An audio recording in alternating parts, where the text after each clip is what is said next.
আজকে তাপগতিবিদ্যার ষষ্ঠ ক্লাস। আমরা গতদিন কি কি পড়েছিলাম? আমরা গতদিন তাপগতিবিদ্যার দ্বিতীয় সূত্র বিষয় জেনেছিলাম। সেখান থেকে হচ্ছে আহ কার্নো ইঞ্জিন বা কার্নো চক্র নিয়ে আমরা পড়াশোনা করেছিলাম। এরপর হচ্ছে আহ, যে কোনো ইঞ্জিনের কর্মদক্ষতা কিভাবে বের করতে হয় সেটা দেখেছিলাম, এবং স্পেসিফিক্যালি কার্নো ইঞ্জিনের কর্মদক্ষতা বের করার জন্য একটা স্পেশাল সূত্র শিখেছিলাম। আচ্ছা, তো আজকে হচ্ছে আমরা গতদিন যে পর্যন্ত শেষ করেছিলাম সেখান থেকে আবার শুরু করব। গতদিন আমরা লাস্টে কার্নো ইঞ্জিনের কৃতকাজ বের করা শিখেছিলাম গ্রাফ থেকে। এরকম কিছু ইকুয়েশন দেখেছিলাম যে আমার চারটা ধাপ। প্রথম ধাপ হচ্ছে এ থেকে বি, যেটা হচ্ছে আমার সমষ্ণ প্রসারণ। এরপর বি থেকে সি সমষ্ণ, রুদ্ধতাপীয় প্রসারণ। সি থেকে ডি সমষ্ণ সংকোচন, এবং ডি থেকে এ রুদ্ধতাপীয় সংকোচন। এই চারটা প্রক্রিয়াতে আমার কৃতকাজের পরিমাণ, যেমন W1, W2, W3, W4। তো W1 এর পরিমাণটা আমরা বের করে দেখেছিলাম যে A B B A, W2 B C C B, W3 C C D D, এবং W4 ডি ডি এ এ। পরবর্তীতে আমরা দেখেছিলাম যে পুরো চক্রের মোট কৃতকাজ হচ্ছে এ বি সি ডি। ঠিক আছে, গতদিন আমরা এই পর্যন্ত দেখেছিলাম। তো আজকে হচ্ছে আমরা তারপর থেকে দেখি। আচ্ছা, এখানে একটু খেয়াল করি যে এই বিন্দুতে আমার চাপ এবং আয়তন যথাক্রমে P1 V1, বিতে P2 V2, সিতে P3 V3 এবং ডিতে P4 V4। ঠিক আছে, এখন আমরা প্রতিটা ধাপে কৃতকাজের সূত্র বের করার চেষ্টা করব। ওকে, প্রথমে আমার যেহেতু কার্নো ইঞ্জিনে আইদার সমষ্ণ প্রক্রিয়া হয় না হলে রুদ্ধতাপীয় প্রক্রিয়া হয়, তো আমরা এই যে কৃতকাজ, সমষ্ণ প্রক্রিয়া কৃতকাজ এবং রুদ্ধতাপীয় প্রক্রিয়া কৃতকাজের সূত্রগুলো আমরা আগে ডিরাইভ করেছি, আগে পড়ে এসেছি। খুব সম্ভব চতুর্থ ক্লাসে আমরা এগুলা পড়ে এসেছি, এই প্রমাণগুলো। তো সেখান থেকে একটু আমরা দেখি যে সমষ্ণ প্রক্রিয়া আমার কৃতকাজ কি। NRT লন ভিএফ, ভিএফ মানে কি শেষ অবস্থায় যে আয়তন, ডিভাইড বাই ভিআই, অর্থাৎ ইনিশিয়াল বা আদি অবস্থায় আমার আয়তন। এখন আমরা আবার জানি যে পিভি ইকুয়ালস টু এনআরটি, তাহলে এই যে এনআরটি কে আমরা পিআই ভিআই অথবা পিএফ ভিএফ দিয়ে রিপ্লেস করতে পারি। ঠিক আছে, এরপর রুদ্ধতাপীয় প্রক্রিয়া আমরা কৃতকাজ বের করেছি, এই যে 1/γ-1 পিআই ভিআই, অর্থাৎ আদি অবস্থায় আয়তন এবং চাপের গুণফল মাইনাস শেষ অবস্থায় বা ফাইনাল অবস্থায় চাপ এবং আয়তনের গুণফল। আমরা আবার পিবি কে কি লিখতে পারি, এন আর, এখানে যেহেতু আই তাহলে এন আর টি আই, আর পিএফ ভিএফ এর জায়গায় আমরা লিখতে পারি এন আর টি এফ। সেখান থেকে আমরা এন আরটা কমন নিলে আমার সূত্রটা এরকম কিছু একটা দাঁড়ায়। ঠিক আছে, এইগুলো আমরা পড়ে এসেছি। তো এই সূত্রগুলো আমরা ব্যবহার করে আমরা বিভিন্ন ধাপের বা বিভিন্ন প্রক্রিয়ার আমরা কাজগুলা বের করার চেষ্টা করব। ওকে, তো প্রথমে এ থেকে বিতে হচ্ছে আমার সমষ্ণ প্রসারণ। তাহলে সমষ্ণ প্রক্রিয়া আমার কৃতকাজ কত পড়েছি, এনআরটি লন ভিএফ বাই ভিআই। সে জায়গায় এখন দেখো এই পুরো রেখাটা যেহেতু একটা সমষ্ণ রেখ, এখানে আমার মোট তাপমাত্রা কত হবে, টিএইচ।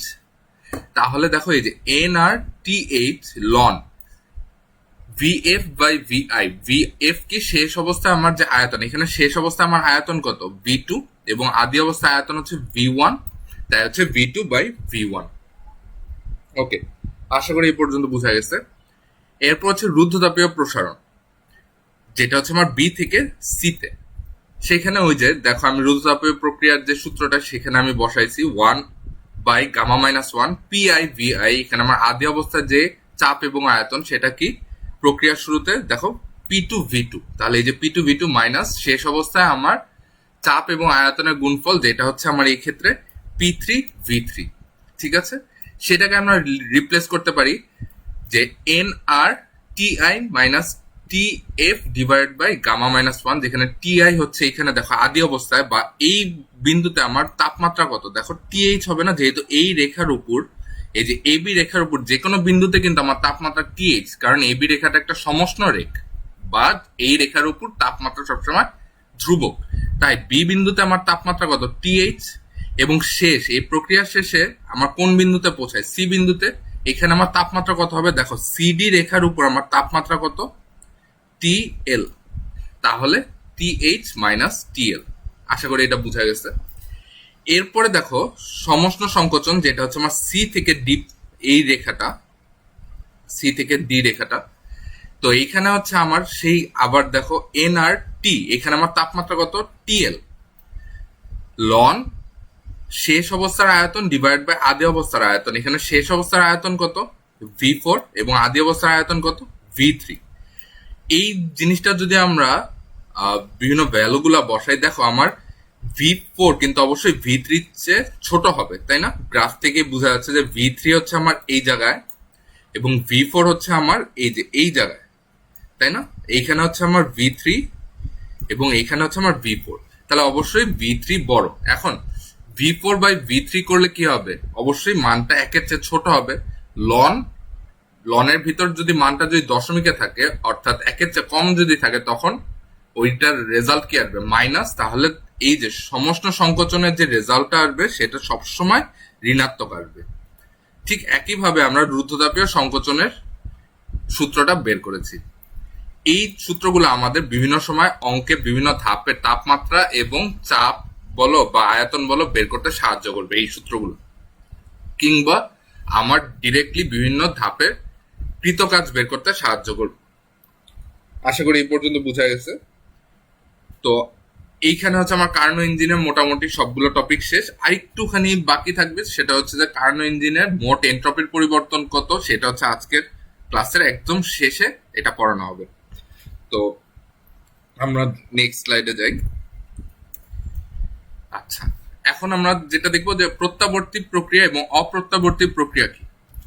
একটা প্রক্রিয়া ধরো আমার এ থেকে বিতে গেছে, এ থেকে বিতে যাওয়ার সময় তার যে তাপের পরিবর্তন, তার যে অভ্যন্তরীণ শক্তির পরিবর্তন এবং সেই সিস্টেম দ্বারা যে কৃতকাজ, সেটা যা হবে, আমি যদি বি থেকে এতে আসি তাহলে যদি মানগুলা সেম থাকে কিন্তু বিপরীতমুখী হয়, অর্থাৎ আমার এ থেকে বিতে যাওয়ার সময় যদি আমার 10 জুল তাপ নিয়ে থাকে, তাহলে বি থেকে এতে আসার সময় যদি সিস্টেম 10 জুল তাপ ছেড়ে দেয়, অর্থাৎ একটা ধনাত্মক একটা ঋণাত্মক। আশা করি এই জিনিসটা বোঝা গেছে।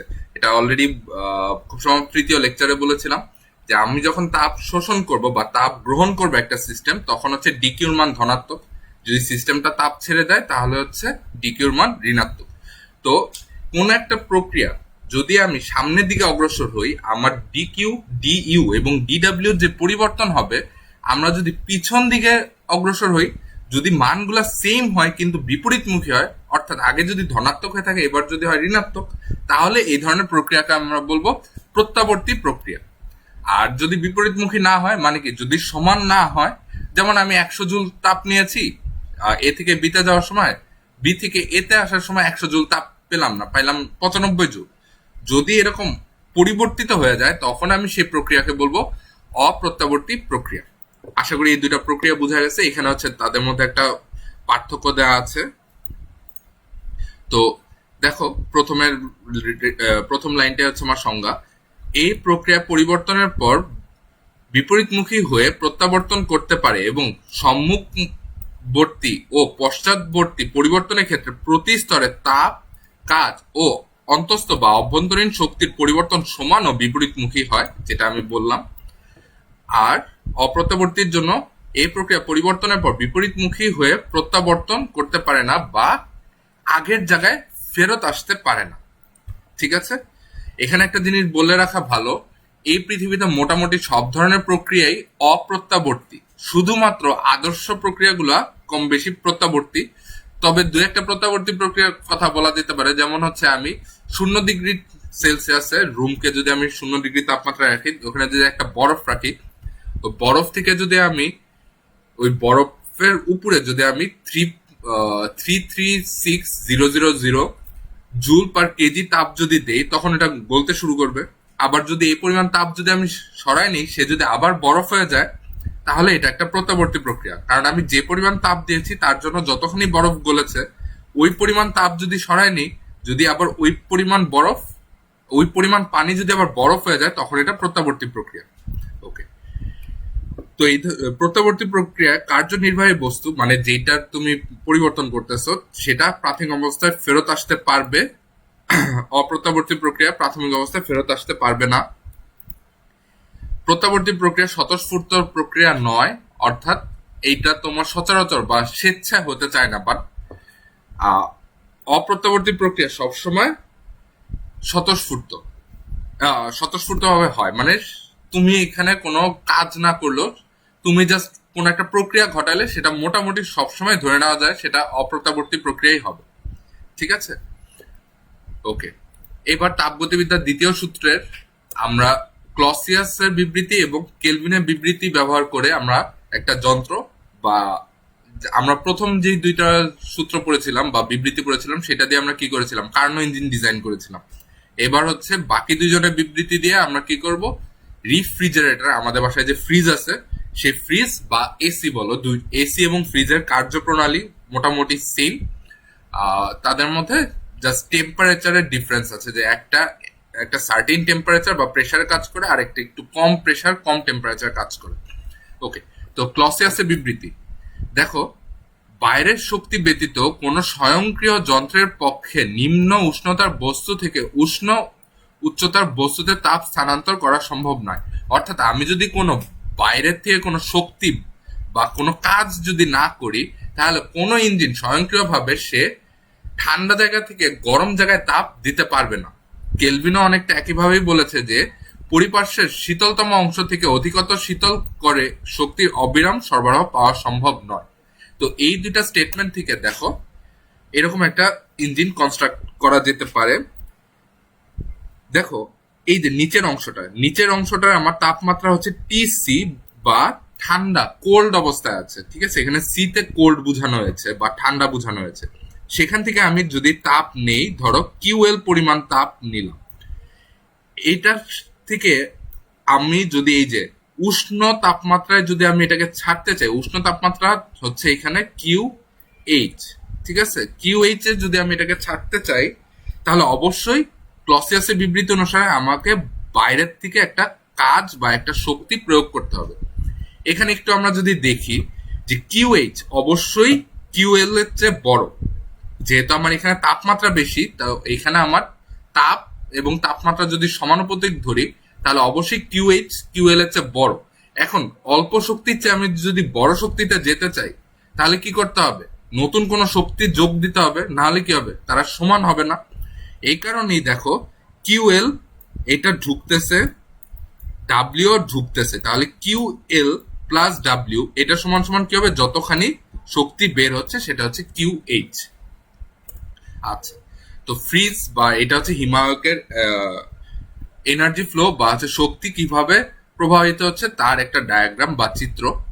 তো ফ্রিজের ক্ষেত্রে আমার যে কর্মদক্ষতা, আমার এটা কর্মদক্ষতা না, এটা হচ্ছে কার্য সম্পাদন সহগ বের করা হয়।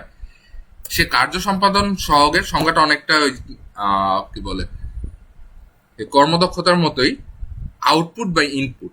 আচ্ছা, একটা ফ্রিজের আউটপুট কি, আমি ফ্রিজের ভিতর থেকে কতখানি তাপ বের করতেছি। আর ইনপুট কি, এই যে আমি কারেন্ট দিয়ে যে যতখানি এটা কারেন্ট দিচ্ছি তার ফলে কি হচ্ছে, ফ্রিজের মধ্যে একটা কম্প্রেসার আছে, সেই কম্প্রেসারটা রান করতেছে, সেটা হচ্ছে আমার ইনপুট, যেটা হচ্ছে আমার এখানে কৃত কাজ ডাব্লিউ। তো এই যে দেখো আউটপুট হচ্ছে কতখানি তাপ আমি ফ্রিজের ভিতর থেকে অপসারিত করছি, সেটা হচ্ছে এখানে কিউএল। আর ইনপুট কতখানি কাজ আমি ভিতরে প্রবেশ করাচ্ছি, সেটা হচ্ছে আমার ডাব্লিউ। তাহলে দেখো তো এই যে এই চিত্র থেকে একটু আগে আমি বললাম যে দেখো W plus Q L, sorry, এটা ইকুয়ালস টু কিউ এইচ, সেখান থেকে আমি W equals to Q H minus Q L লিখতে পারি। ঠিক আছে, এখন দেখো কে ইকুয়ালস টু আউটপুট হচ্ছে কিউ এল বসাইলাম, আর ইনপুট হচ্ছে আমার ডাব্লিউ। তাহলে আমার ডাব্লিউর ভ্যালুটা এখানে বসাইলাম, তাহলে এটা হচ্ছে আমার কার্য সম্পাদন সহগের সূত্র হিমায়ক যন্ত্রের জন্য। এখানে একটু বলে রাখা ভালো, কে এর ভ্যালু ইউজুয়ালি আমার একের চেয়ে বড় হয়, কিন্তু একের চেয়ে কমও হতে পারে। ঠিক আছে, ওকে। আচ্ছা, হিমায়ক যন্ত্রের এখানে একটা স্কেমেটিক ডায়াগ্রাম দিয়ে দিয়েছি যে কিভাবে কাজ করে। তো একটা হিমায়ক যন্ত্রের মোট 4টা অংশ আছে। একটা হচ্ছে প্রথম অংশটা, সেটা হচ্ছে সংকোচন পাম্প। ঠিক আছে, এরপর হচ্ছে ঘনীভবন কুণ্ডলী, এরপর সম্প্রসারক ভাল্ব, এরপর হচ্ছে বাষ্পভবন কুণ্ডলী। ঠিক আছে, যেমন আমরা কার্নো ইঞ্জিনে বিভিন্ন পার্ট পড়েছি, এরকম আমাদের ফ্রিজের এরকম 4টা অংশ আছে: সংকোচন পাম্প, ঘনীভবন কুণ্ডলী, সম্প্রসারক ভালভ এবং বাষ্পীভবন কুণ্ডলী। ঠিক আছে, আচ্ছা, ফ্রিজে কি হয়, তোমার ফ্রিজের ভিতর তুমি একটা রিফ্রিজারেন্ট দেওয়া হয়, যেটা হচ্ছে ওই যে তোমার সিএফসি গ্যাস হতে পারে, ফ্রিয়ন, এরকম ইত্যাদি গ্যাস থাকবে। এই গ্যাস তোমার প্রথমত কম্প্রেসারের ভিতর যাবে লিকুইড অবস্থায়, সরি সরি গ্যাস বা বায়বীয় অবস্থায় তোমার কম্প্রেসারের ভিতর যাবে। ঠিক আছে, কম্প্রেসারের ভিতর যাওয়ার পর কম্প্রেসার সেটা কি করবে, কম্প্রেসার বা সংকোচন পাম্প এর কাজ হচ্ছে চাপ দেওয়া, চাপ প্রয়োগ করা। এখন ও যদি চাপ প্রয়োগ করে তখন কি হবে চিন্তা করো, আমি যদি একটা গ্যাসকে বেশি চাপ দিই সে কি হবে, লিকুইডে কনভার্ট হওয়ার চেষ্টা করবে। সে যদি লিকুইডে কনভার্ট বা লিকুইডে যদি কনভার্ট হতে হয় তখন তাকে কি করতে হবে, অবশ্যই সুপ্ত তাপ ছেড়ে দিতে হবে।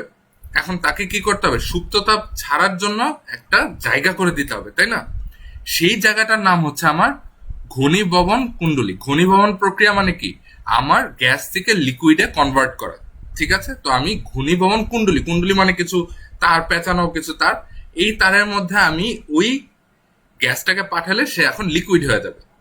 আচ্ছা, এখন আমি যখন লিকুইড হতে দিব, এরপর এখানে কি হয়েছে, লিকুইড হয়েছে তোমার একটা প্রেসার প্রয়োগ করার জন্য। এবার যদি আমি তাকে যদি আবার হঠাৎ করে একটু সম্প্রসারণ হতে দিই তখন সে কি হবে, যেটা হচ্ছে আমার সম্প্রসারক বাল্বে। তোমার কোনো একটা গ্যাসকে তুমি চাপ দিয়ে লিকুইড বানাইছো, এবার তুমি তাকে সম্প্রসারিত হতে দিচ্ছ, তখন সে আবার কি করবে, সে আবার গ্যাস হয়ে যাওয়ার চেষ্টা করবে। কিন্তু তাকে যদি আবার গ্যাস হতে হয় তখন তার কি লাগবে, সুপ্ত তাপ লাগবে। আশা করি এটা সবাই বুঝছো যে আমরা জানি যখন আমার লিকুইড থেকে গ্যাস হতে হয় তখন কি লাগে, অবশ্যই সুপ্ত তাপ লাগবে। সেই সুপ্ত তাপটা এখন কোত্থেকে নিবে, এই যে বাষ্পীভবন কুণ্ডলিতে গিয়ে সেই লিকুইডটা আবার বাষ্প হবে। এখন কথা হচ্ছে এই যে বাষ্পীভবন কুণ্ডলী এটা কোথায় থাকতে হবে, যেখান থেকে আমি তাপ সংগ্রহ করব বা সরাবো, যেখান থেকে আমি তাপ অপসারিত করতে চেষ্টা করব, সেখানে আমার বাষ্পীভবন কুণ্ডলী থাকবে, যেটা কোথায়, আমার ফ্রিজের ভিতরে। ঠিক আছে, আশা করি ক্লিয়ার। আমি প্রক্রিয়াটা আবার একটু স্টেপ বাই স্টেপ বলি। প্রথমত আমার কম্প্রেসারে যাবে বা সংকোচন পাম্পে যাবে। সংকোচন পাম্পে কি যাবে, একটা গ্যাস যাবে, সেই গ্যাসটাকে আমি কি করব, কম্প্রেস করব, আমি তাকে সংকোচন করব। সংকোচন করলে সে কি করবে, সে লিকুইড হতে চেষ্টা করবে। তখন সে কি করবে, সে সুপ্ত তাপ ছেড়ে দেওয়ার চেষ্টা করবে।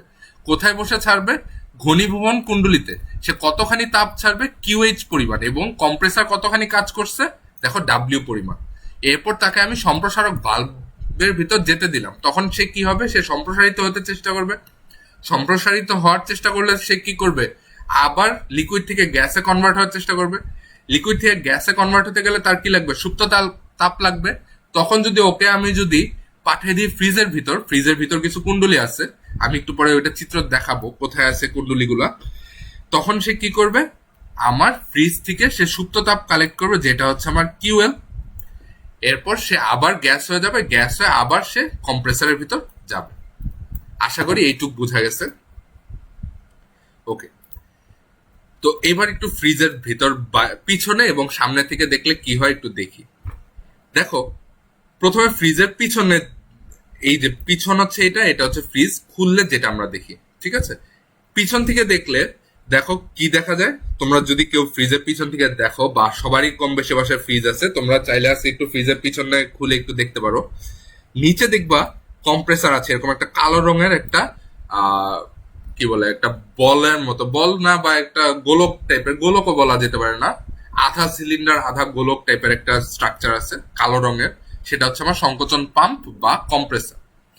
ঠিক আছে, এরপর এই কম্প্রেসার থেকে কোথায় যাবে, তোমার ঘনীভবন কুণ্ডলিতে। দেখো এই যে এই চিত্রটাতে খেয়াল করে, এই যে কম্প্রেসার থেকে আমার ঘনীভবন কুণ্ডলিতে গেল। ঠিক আছে, ওকে, এই ঘনীভবন কুণ্ডলী হচ্ছে এই যে ফ্রিজের পিছনে এই যে এই কপার ওয়্যার গুলা বা কপার পাইপ গুলা। ঠিক আছে, আর এই একটা প্রশ্ন থাকতে পারে, এই যে এইখানে এই যে এরকম বড় বড় লম্বা লম্বা এগুলা কি, এগুলাকে ফিন বলা হয়। এদের কাজ হচ্ছে তোমার তাপ আদান প্রদান করার হার বৃদ্ধি করা দেওয়া। যত বেশি তোমার ফিন থাকবে তত তাড়াতাড়ি তোমার ঘনীভবন কুণ্ডলী তাপ ছাড়তে পারবে। আচ্ছা, এরপরে এই যে ঘনীভবন কুণ্ডলিতে যেতে যেতে যেতে যেতে যেতে এই যে দেখো এখানে এসে একটা বড় একটা পাইপের মধ্যে ঢুকেছে, কিছুটা বড়। এই কিছুটা বড় মানে কি, সেখানে সে সম্প্রসারণ হওয়ার চেষ্টা করবে, এটাকে আমরা বলবো সম্প্রসারক ভালভ। দেখো ফ্রিজের পিছনে এরকম একটা কপার ছোট্ট একটা অংশ দেখা যায়, এটাকে আমরা সম্প্রসারক ভালভ বলি। ঠিক আছে, এরপর সেই সম্প্রসারক ভালভ থেকে আমার গিয়ে দেখবা যে তোমাদের ফ্রিজ খুললে ফ্রিজের উপরে এরকম একটা ডিজাইন আছে। হ্যাঁ, ওইটা দেখতে খুব সুন্দর লাগে, কিন্তু মনে রাখবো ওইটার ডিজাইন না, ওইটার ভিতরে তোমার এরকম কিছু কয়েল আছে। ঠিক আছে, যার মধ্যে দিয়ে আমার এই লিকুইডটা পাস হয় এবং লিকুইডটা একটু পরে গ্যাস হয়ে যায়। গ্যাস হওয়ার পরে সেটা আবার ট্রাভেল করে তোমার নিচে এই যে কম্প্রেসারের ভিতর যায়। ঠিক আছে, আশা করি তোমরা ফ্রিজ কিভাবে কাজ করে এটা বুঝে গেছো। তো আমাদের প্রচলিত একটা ধারণা আছে যে ফ্রিজ খুলে রাখলে ফ্রিজের গ্যাস বের হয়ে যায়। ধারণাটা ভুল, ফ্রিজের গ্যাস বের হওয়ার কোনো জায়গা নাই। তবে ফ্রিজে অনেকদিন ব্যবহার করলে তোমার এই যে পাইপগুলোর কথা বলো, কিংবা এই যে কম্প্রেসারের যেই পয়েন্টগুলোতে পাইপ কানেক্ট হয়েছে, এইসব জায়গায় ছোটখাটো লিক ক্রিয়েট হয়। তোমার কম্প্রেসারের ভিতরে ছোট্ট একটা খুবই মাইনিউট লিক তৈরি হতে পারে, তার ফলে কিছু গ্যাস বের হতে পারে। এবং সেক্ষেত্রে গ্যাস বের হলে কিন্তু মোটামুটি একটা ফ্রিজ প্রায় 7-8 বছর, 10 বছর, 12 বছর আগে খুব সময় লিক হয় না ওইভাবে। যদি লিক হয় তার মানে হচ্ছে খুব খারাপ পার্টস দিয়ে তৈরি করা হয়েছে, বা ফিনিশিং ভালো হয়নি, তোমার বিভিন্ন জোড়া ঠিক মতো লাগে না ইত্যাদি। কিন্তু ফ্রিজ সচরাচর 8-10 বছর আগে কোনো লিকেজ ভাবে চোখে পড়ে না। এসির ক্ষেত্রে লিকেজ চোখে পড়লেও পড়তে পারে, কারণ এসিটা পাইপ, যাদের স্প্লিট এসি ব্যবহার করো, দুইটা ইউনিট থাকে, একটা তোমার বাইরে থাকে, একটা ভিতরে থাকে। বাইরের থেকে ভিতরের ইউনিটে যাওয়ার জন্য যে পাইপগুলো আছে সেখানে ক্ষয় হওয়াটা খুব স্বাভাবিক, কারণ ওইটা রোদ, বৃষ্টি, ঝড় সবকিছুই সইতে হয়। কিন্তু ফ্রিজের পাইপ অত সহজে, ফ্রিজের পাইপ নিশ্চয়ই রোদ, বৃষ্টি, ঝড় সইতে হয় না বাসার ভিতর। তো আশা করি এই পর্যন্ত হিমায়ক যন্ত্র বোঝা গেছে। তো এবার হচ্ছে এনট্রপি। এনট্রপি খুবই ক্রিটিক্যাল একটা টার্ম, আমি যতখানি এটা সহজভাবে সম্ভব বোঝানোর চেষ্টা করব। প্রথমত, এনট্রপি কি? তাপ শক্তিকে কাজে রূপান্তরের অযোগ্যতাই এনট্রপি। অর্থাৎ তুমি যে তাপ শক্তিকে কাজে রূপান্তর করার ট্রাই করতেছো, কিন্তু কিছু পরিমাণ তাপ শক্তি আছে যেটাকে তুমি হাজার চাইলেও কাজে রূপান্তর করতে পারবা না। এই পরিমাণ তাপ শক্তি অযোগ্যতাকে আমরা বলবো এনট্রপি। ঠিক আছে, এনট্রপিকেও বলা হয়েছে সিস্টেমের বিশৃঙ্খলার পরিমাণ। ধরো 1 বালতি পানি নিয়ে তুমি সাগরে ছেড়ে দিলা, ওই বালতিতে যে অণুগুলা ছিল সে অণুগুলা কি তোমার সাগর থেকে আবার তোলার চেষ্টা করলে কি তুমি পারবা না। অর্থাৎ এখানে একটা বিশৃঙ্খলা সৃষ্টি হয়েছে। এনট্রপি এরকমই একটা বিশৃঙ্খলা। তবে এখানে বিশৃঙ্খলাটা, আমি যেটা উদাহরণ দিলাম যে পানি ঢালা, এখানে এনট্রপি আসলে পানি ঢালা না, এখানে হচ্ছে আমার তাপ প্রদান করা। অর্থাৎ আমি যদি একটা সিস্টেমে তাপ প্রদান করি, এর ফলে যে বিশৃঙ্খলা হবে তার নামই এনট্রপি। আচ্ছা, এখান থেকে একটা জিনিস বলা যেতে পারে, যদি আমি তাপ শক্তি যদি প্রয়োগ না করি তাহলে আমার এনট্রপি,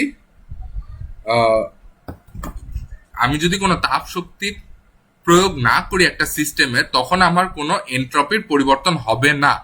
এবং যদি আমি কোনো সিস্টেমে তাপ প্রয়োগ না করি বা তাপের যদি কোনো আদান প্রদান না ঘটাই, তখন সেই প্রক্রিয়াটাকে আমরা কি বলি? রুদ্ধতাপীয় প্রক্রিয়া। অর্থাৎ আমার এখানে তৃতীয় পয়েন্টটা, রুদ্ধতাপীয় প্রক্রিয়ায় সিস্টেমের যে ধর্ম বা চলরাশি অপরিবর্তিত থাকে, তাই এনট্রপি। এই সংজ্ঞা থেকে আরেকটা জিনিস আমরা বুঝতে পারতেছি, সেটা হচ্ছে এনট্রপি হচ্ছে এক ধরনের তাপ ধর্মীয় বা তাপীয় ধর্ম বা তাপীয় চলরাশি। ঠিক আছে, তাপীয় চলরাশি বলতে কি বুঝি, এটা হচ্ছে আমরা মোস্ট প্রবাবলি ক্লাস 1 বা লেকচার 1-এ এক্সপ্লেন করে এসেছি। আচ্ছা, তো এনট্রপি যদি আমি ম্যাথমেটিক্যালি ডিফাইন করি, সেটা হচ্ছে ডিএস। অর্থাৎ এনট্রপির এক্সাক্ট ভ্যালু আমাদের পক্ষে বের করা সম্ভব না, আমরা এনট্রপির পরিবর্তন কেবল বের করতে পারি।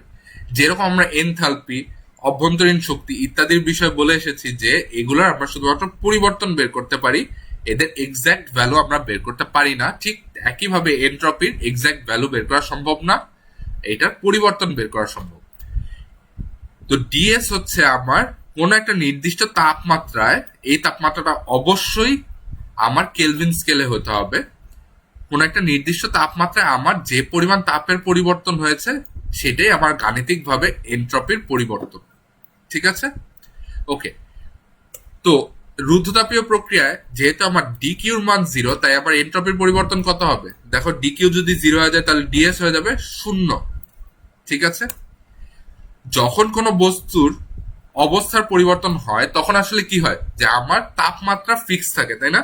যখন আমার বরফ থেকে পানিতে রূপান্তর হয় 0 ডিগ্রি তাপমাত্রাতেই কিন্তু হয়। 0 ডিগ্রি তাপমাত্রাতে বরফ কি করবে, সুপ্ত তাপ নিবে, নিয়ে সে পানিতে রূপান্তর হবে। ওই সময় কিন্তু কোনো তাপমাত্রা পরিবর্তন হয় না। ঠিক আছে? এটি কিন্তু সুপ্ত তাপের একটা বৈশিষ্ট্য। তখন আমার এন্ট্রপির পরিবর্তন, দেখো আমরা একটু আগে দেখেছি যে DS equals to DQ by T. সুপ্ত তাপের জন্য ডিকিউর মান কত? M L. ঠিক আছে? যেখানে এল হচ্ছে আমার সুপ্ত তাপ, তাহলে ডিএস এবং ইকুয়ালস টু কি হবে, ডিকিউর জায়গায় যদি আমি এম এল বসাই দিই তাহলে এম এল বাই টি। ঠিক আছে? আচ্ছা, আরেকটা তাপ পরিবর্তনের নাম হচ্ছে অনুভূত তাপ পরিবর্তন। অর্থাৎ যেইখানে আমার তাপ পরিবর্তন করলে যদি আমার তাপমাত্রা পরিবর্তন হয় তাহলে এটাকে আমি বলবো অনুভূত তাপ পরিবর্তন। ঠিক আছে? সুপ্ত তাপে কি হচ্ছে, আমার তাপমাত্রা কোনো পরিবর্তন হচ্ছে না, শুধুমাত্র তাপের পরিবর্তন হচ্ছে। অনুভূত তাপে কি হচ্ছে, তাপমাত্রার পরিবর্তন হচ্ছে। অর্থাৎ আমি যদি একটা রডের এক পাশে যদি আমি আগুন দিই তখন কি হবে, অন্য পাশে ধরলে আমরা কি টের পাবো না যে রডটা গরম হচ্ছে? কারণ কি, আমার তাপমাত্রার পরিবর্তন হচ্ছে। এটাই হচ্ছে আমার অনুভূত তাপ পরিবর্তন। তো অনুভূত তাপ পরিবর্তনের জন্য আমার এন্ট্রপির পরিবর্তন যদি একটু বের করি, দেখো অনুভূত তাপ পরিবর্তনের জন্য তাপ পরিবর্তনের পরিমাণটা আমরা কিভাবে বের করতে পারি, DQ equals to M S DT. এটা আমরা একদম প্রথম বা দ্বিতীয় লেকচারে দেখে এসেছি।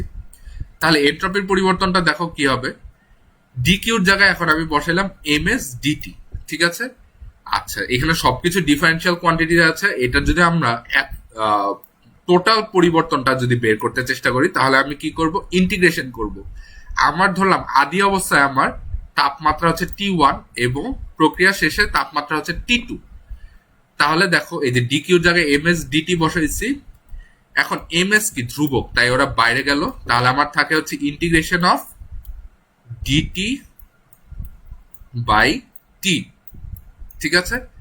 এটার ভ্যালু কত, লন টি।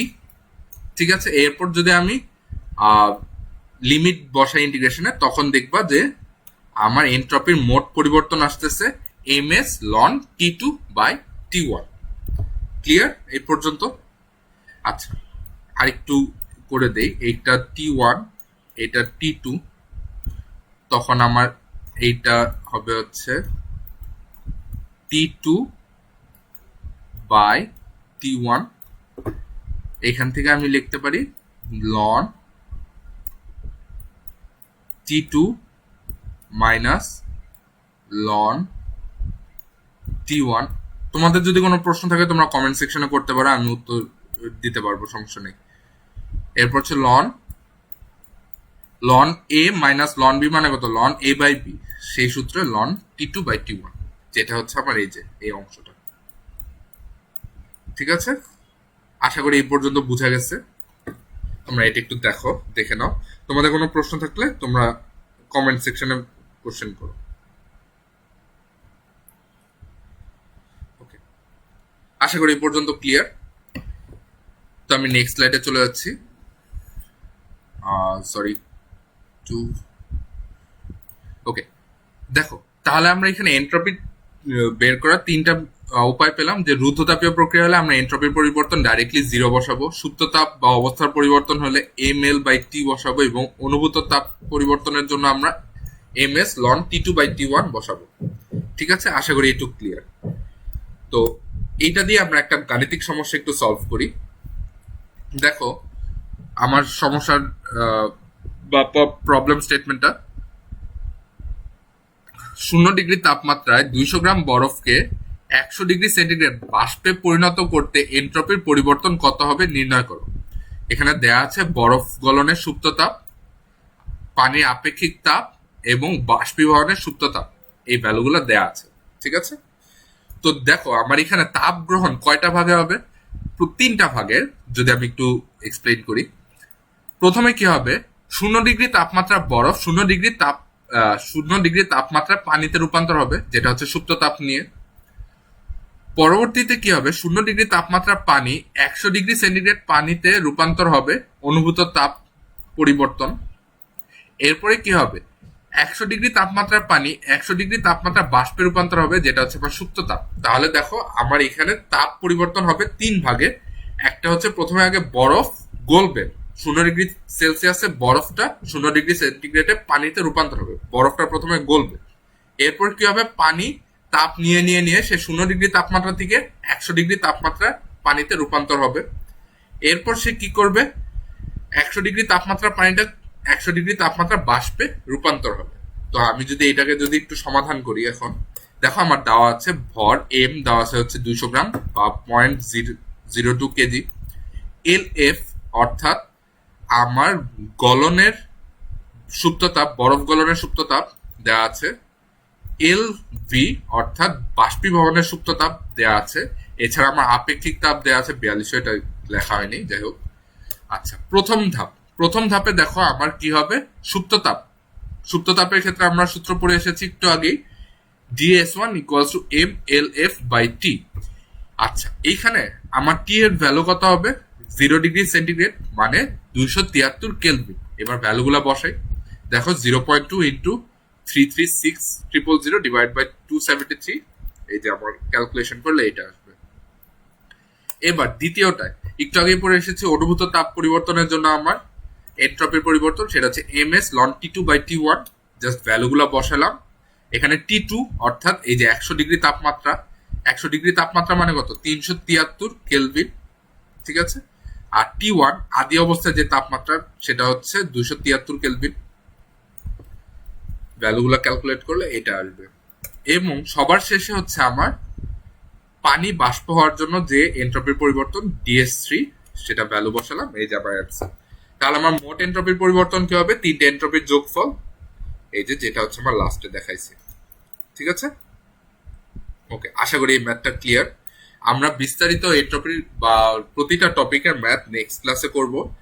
নেক্সট ক্লাসটা পুরোপুরি গাণিতিক সমস্যা সমাধানের উপর হবে এবং মোটামুটি আমি চেষ্টা করব যে বোর্ড কোশ্চেন কিংবা ইম্পর্টেন্ট কোশ্চেন যতগুলা সম্ভব বা যেগুলা সলভ করলে অনেক বেশি অঙ্ক অটোমেটিক্যালি সলভ হয়ে যায়, এরকম অঙ্কগুলোই করানোর চেষ্টা করবো। যেহেতু এটা অনলাইন ক্লাস, এখানে সবগুলো অঙ্ক আসলে ধরে ধরে করা খুবই টাফ, তা আমি চেষ্টা করব যে যত সম্ভব অঙ্ক করায় দাও।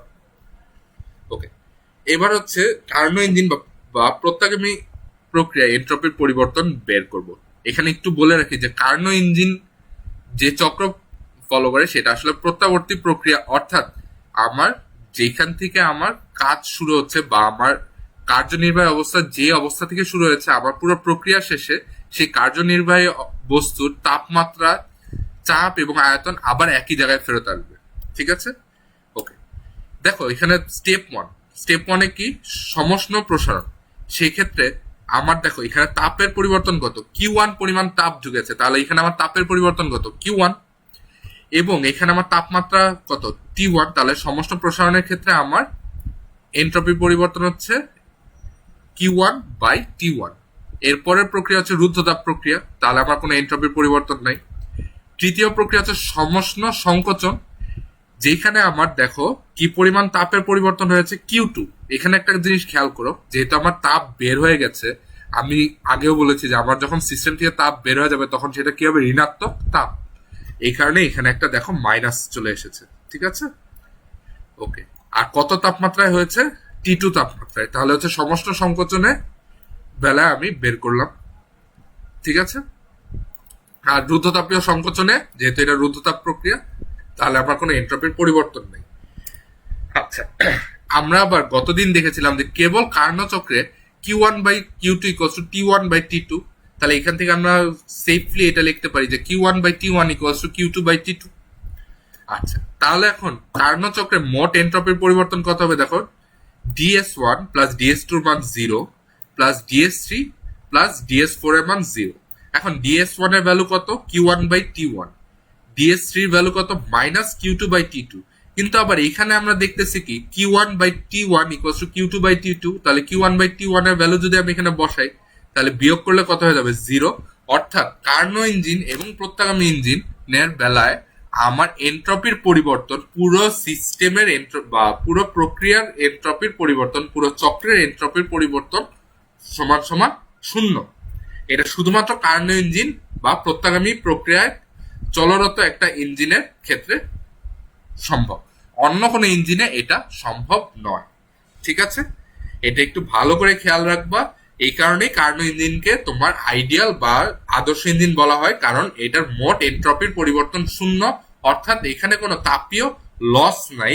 যতখানি সম্ভব তাপ কাজে রূপান্তর করা যায় পুরোটাই এখানে কাজে রূপান্তর করা হয়েছে। আচ্ছা, অকার্ণ বা অপ্রত্যাগামী প্রক্রিয়া এন্ট্রপির পরিবর্তন সবসময় মনে রাখতে হবে যে Q1/Q2, আমি যে পরিমাণ তাপ নিয়েছি T2 তে যে পরিমাণ তাপ ছাড়ার কথা তার থেকে কম তাপ ছেড়েছে, কারণ কিছু তাপ শক্তি সে লস করেছে। এই কারণে অবশ্যই Q1/Q2 এর ভ্যালুটা T1/T2 ভ্যালুর চেয়ে বড়। ঠিক আছে, যেহেতু Q2 ছোট তুলনামূলক, এখান থেকে আমরা লিখতে পারি Q1/T1 is greater than Q2/T2। এর ফলে দেখো সেই Q1/T1 মাইনাস Q2/T2, যেহেতু আমার Q1/T1 ভ্যালুটা Q2/T2 এর চেয়ে বড়, তাই এই দুইটার বিয়োগফল সবসময় শূন্যের চেয়ে বড় হবে। ঠিক আছে, এটা হচ্ছে যে কোনো অন্য অকার্ণ ইঞ্জিনের এন্ট্রপির পরিবর্তনে সবসময় আমার এন্ট্রপির পরিবর্তন শূন্যের চেয়ে বড় হবে। আচ্ছা, এখানে একটু বলে রাখা ভালো যে মহাজগতের এন্ট্রপির পরিবর্তন কেমন, এন্ট্রপি কি সবসময় বাড়ছে না কমছে। বিগ ব্যাং বিষয় তোমরা শুনেছো তাই না, যে প্রথমে সবকিছুই একটা ছোট্ট একটা কণা বা সুপার অ্যাটম ছিল, সেটা বিস্ফোরণ হওয়ার পরে আমার এই পুরো বিশ্ব ব্রহ্মাণ্ড আস্তে আস্তে করে এক্সপ্যান্ড হচ্ছে। তো বিগ ব্যাং এর শুরুতে আমার পুরো ইউনিভার্সের এন্ট্রপি ধরা হয় হচ্ছে শূন্য, ওইখানে কোনো এন্ট্রপি ছিল না বা কোনো বিশৃঙ্খলা ছিল না। এন্ট্রপির অলরেডি আমরা দেখে এসেছি এই এন্ট্রপিকে বিশৃঙ্খলা বলা হয় একটা সিস্টেমে। তো পুরো সিস্টেমের বিশৃঙ্খলা হচ্ছে শূন্য। এরপর এক্সপ্লোশন হওয়ার পরে কি হচ্ছে, তোমার বিশৃঙ্খলা বাড়ছে এবং আজীবন এটা বেড়ে যাচ্ছে। তো এখন হচ্ছে একটা প্রশ্ন তোমরা করতে পারো যে ভাইয়া, যদি আমার তাপ যদি একটা সিস্টেম ছেড়ে দেয় সেক্ষেত্রে তো আমার এন্ট্রপি হচ্ছে ঋণাত্মক, তাহলে আপনি কেন বলছেন সবসময় এন্ট্রপি বাড়বে? এটার উত্তর হচ্ছে যে আমার সিস্টেমের এন্ট্রপি কমছে, কিন্তু সিস্টেম কোথায় তাপ ছাড়ছে? পরিবেশে তাপ ছাড়ছে। পরিবেশে যদি আমার তাপ ছেড়ে থাকে তখন কি হবে? পরিবেশের এন্ট্রপি বৃদ্ধি পাবে। অর্থাৎ কোন প্রক্রিয়া আমার মোট এন্ট্রপির পরিবর্তন আইদার শূন্য হবে, যেটা হচ্ছে আবার রুদ্ধতাপীয় প্রক্রিয়া যদি কোনো তাপের আদান প্রদান না হয়, অথবা পুরো প্রক্রিয়ার এন্ট্রপির পরিবর্তন ধনাত্মক হবে। আমার হইতে পারে সিস্টেমের ভেতর এন্ট্রপিটা নেগেটিভ হয়েছে, এন্ট্রপির পরিবর্তনটা নেগেটিভ হয়েছে, কিন্তু পরিবেশে কিন্তু ধনাত্মক হয়ে গেছে। ঠিক আছে, দ্বিতীয় একটা বিষয়, কোনো একটা ফুয়েল বা কোনো একটা কার্যনির্বাহী বস্তু যদি আবার এন্ট্রপি বাড়তে থাকে তখন কি হবে? যদি কোনো কার্যনির্বাহী বস্তুর এন্ট্রপি যদি বাড়তে থাকে, সেক্ষেত্রে সে কার্যনির্বাহী বস্তুর যদি এটাকে আমি তাপ শক্তিতে রূপান্তর করে কাজে রূপান্তর করতে যাই, আমি কাজ অল্প পরিমাণ পাবো। যত বেশি এন্ট্রপি বাড়বে তত কম আমি কাজ করতে পারবো। অর্থাৎ কোনো কার্যনির্বাহী বস্তুকে আমরা যদি বারবার ইউজ করি, প্রতি ধাপেই তার এন্ট্রপি বাড়তে থাকবে এবং একটা সময় পরে সেই বস্তুটাকে বা সেই কার্যনির্বাহী বস্তুকে আমরা ব্যবহার করতে পারবো না। ব্যবহার করলে আমি যথাসম্ভব শক্তি এক্সট্রাক্ট করতে পারবো না। ঠিক আছে, আশা করি এটুকু বোঝা গেছে। তো এখানে একটা প্রশ্ন হতে পারে, ভাইয়া তাহলে যে আমরা যে সব ফুয়েল যে ব্যবহার করতেছি, আমি পানি বারবার বাষ্প করে করে স্টিম ইঞ্জিন রান করতেছি, একটা সময় তো এই পানির থেকে আর শক্তি পাওয়া যাবে না, এটা কি সত্য? হ্যাঁ সত্য। তাহলে তো ভাই আস্তে আস্তে সব কার্যনির্বাহী বস্তুর এন্ট্রপি বাড়তে বাড়তে এক সময় তো কোনো কাজ করতে পারবো না, এটা কি সত্য? হ্যাঁ সত্য। এবং এই জিনিসটা একটা নাম আছে, সেটাকে বলা হয় যে বিশ্ব ব্রহ্মাণ্ডের তাপীয় মৃত্যু। ঠিক আছে, আশা করি এই পর্যন্ত বোঝা গেছে। তো আজকের ক্লাস আমাদের এই পর্যন্তই। আমাদের ক্লাসগুলো ইউটিউবে পাওয়া যাবে। ইউটিউবে যারা লাইভ ক্লাস পুরোটা করতে পারেননি বা নেটের সমস্যা করেছে তারা ইউটিউবে দেখতে পারবেন। ধন্যবাদ।